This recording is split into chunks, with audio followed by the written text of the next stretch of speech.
Menace is sobriety. What advice would you give to anyone right now that's stuck in that loop, in that negative circle? Well, see, I look at things different now because of there's the new science. Ain't even new science. It's about fucking 12 years old now. The reticular activation system. Yeah. What is that?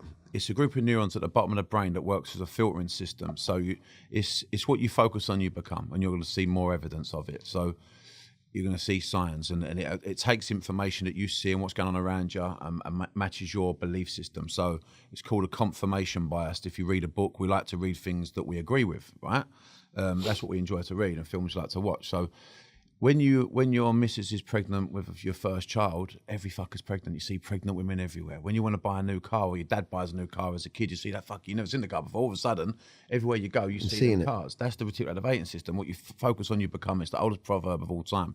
So these neurons, we can reprogram. So your neurons, these have all been set through your beliefs. Your mum and dad's programmed them to you, your friends.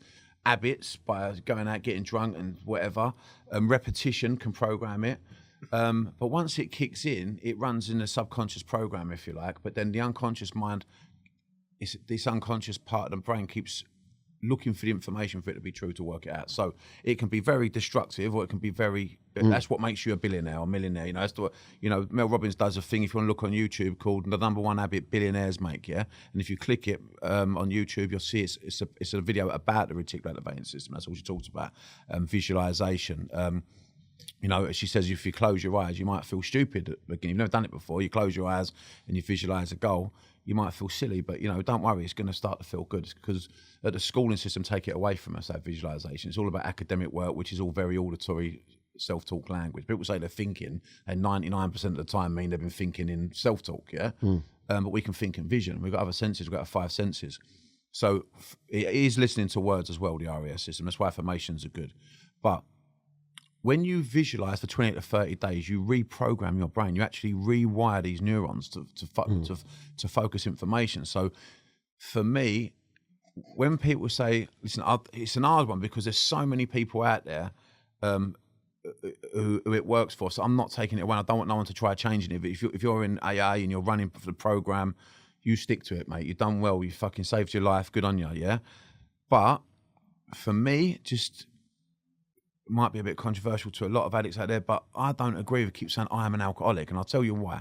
The reticular activating's fucking listening. So if you do 6 months, right, without a drink, and you're saying I'm an alcoholic, now your body's out of the shock of the alcohol, right? You ain't craving it. It's out your fucking system. It's habit, yeah? It's all about the neurons, and these neurons, it's a habit, subconscious program. Now you're starting to change your program. Why do you have to keep identifying yourself as an alcoholic? Because what will happen is 100%, the minute you take that drink, if you do have a drink 6 months later, a year later, the minute your brain's now programmed to go, I am an alcoholic. Now what I'll do is get fucked. Yeah. Go and all pack it on, go and get a sniff, you start getting absolutely laggy. Before you know it, 4 days later, you're hiding bottles under the sofa again. And because you've identified, so it will act as if you are. So I'm not saying admit you're an alcoholic at the beginning, but then once you go through that transition, if that works for you, stop saying it. Start saying, I am clean, I am clean, I am clean. Yeah, I'm clean. And if someone's sitting there now going, right, so what would be a good tip to immediately break the cycle, to visualize themselves? See, it's the subconscious programs are hardwired. So ain't as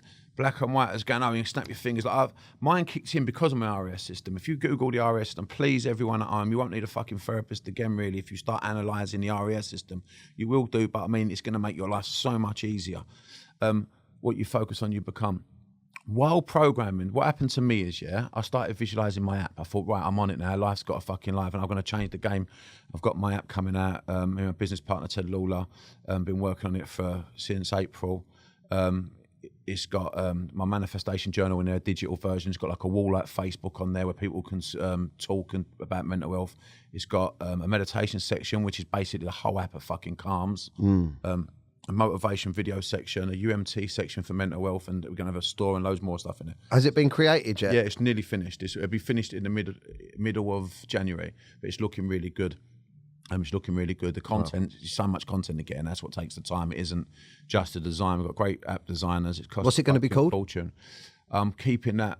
I'll put it out. It's only one. It's called the Manifestation app because the Manifestation, but it ain't. We're just waiting for the trademark on the name. So I'm just going to wait. Keep for it quiet, to go through. Yeah. But it's a good name.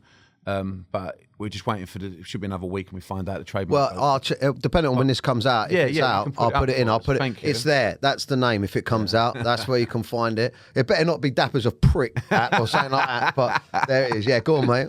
So I was visualising this anyway, right? And this is on my kid's life. This is what happened. Right? So I've been visualising it. 6 weeks kicked in, and that was 6-7 weeks, and that was that weekend when I just got up and went, I'm clean, right? And I never had a craving. So I know it's my filter match like.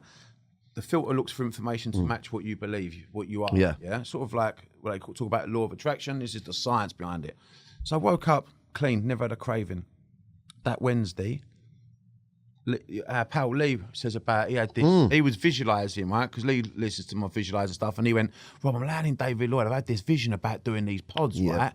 Brilliant. In a field. First of all, it's the first thing, like doing them in a field like a retreat." And I went like, we'll get them made, bomb, do all the recording. I said, yeah, fucking let's do it, Lee. But then what happened in the meanwhile, over time, he spoke to his pal, David Lloyd. He's got a partner, he's way up in David Lloyd, the guy. And Lee's told him his idea, and the guy's like, yeah, I fucking love it. Let's put it in here. So then I've had a meeting. So on that Wednesday, so that day I've had that in the morning. So I've stopped drinking. Saturday morning, whatever it was. I think it was Saturday morning. And then I've gone and met Lee, but I'm thinking nothing of it, right? I've gone for this meeting at David Lloyd. Fucking phenomenal, this meeting. Yeah. Talk about these pods. I didn't realise how high up this geezer is in there. The woman's basically said, yeah, what we're going to do is, so these pods are basically the best massage chairs in the globe at the minute that we could find. They've got 700 components, artificial intelligence, and they're going to massage every muscle of your body into like a meditative state. So they help you get into what they call theta state. Theta state is when you're up to the age of 7, our brain waves go down from the to 4 to 8 hertz. We're like 8 to 16 at the moment. Beta state, we're analytical. So the idea of hypnotherapy and relaxing the mind through meditation, whatever way you want to call it, it's all the same thing. It's because you go into theta state. So now you're more susceptible to listen. When you listen to stuff, there's no analytical mind going, I believe in that or I don't. You're too fucking relaxed to give a fuck. It's just sort of like brainwashing, if you like. So the chairs that are going to help massage and relax the body down into that state. You're going to have they've got like Harman, what are they called? Harman fucking earphones. What they're called? The speakers. The speakers, yeah. Carmen, is it Herman Carmen? Something like that? And it's all your voice on there. My voice is on there, and it's going to be all unconscious mind therapy, talking through either anxiety. Because like Lee liked the idea because of men's mental health. Men don't speak, like as you know, what you've created is amazing. We'll talk about later, but it's for women. You know, to be fair, more women are user friendly to this sort of stuff. So we put it in David Lloyd, and you can work on anxiety, depression, motivation. You could just go on the screen and click what you want. You go in there, you take your book in, and then the lady will show you to the chair. She'll set the chair for you. You just lay back, close your eyes, the music will start playing, put you into. I've got a lot of echo on my voice, so I have to go relax. Relax, that sort of stuff. But it's really good. We've done it pan in here. So we've got all the. That's crazy. So it's going to take you into another zone. But little half hour sessions to an hour sessions, and it's going into David Lloyd Farnham on the 1st of January. The first one. The second one is going into the Harbour Club, which I didn't know was owned by David Lloyd. That's a big one, isn't it? Yeah, Chelsea. It's like Stormzy and Hugh Grant will go there. So we're in there second. Then I think they were looking at Chigwell for the third one. And the lady at David Lloyd I met in the Harbour Club the other week said, once we've modelled 3, we're going to get the 3 modelled correctly. Make sure, I said to her, let's go out slowly, make sure it's correct. Once we've got 3 done, then boom, we're going to put it across. That's mental. Do you think Europe and everything? Do you think because I definitely believe in this 100%. Good things happen when you go sober. 100%. Menace is sobriety. Just a menace. Just a menace. Just a menace. Menace is sobriety. Just a menace. Just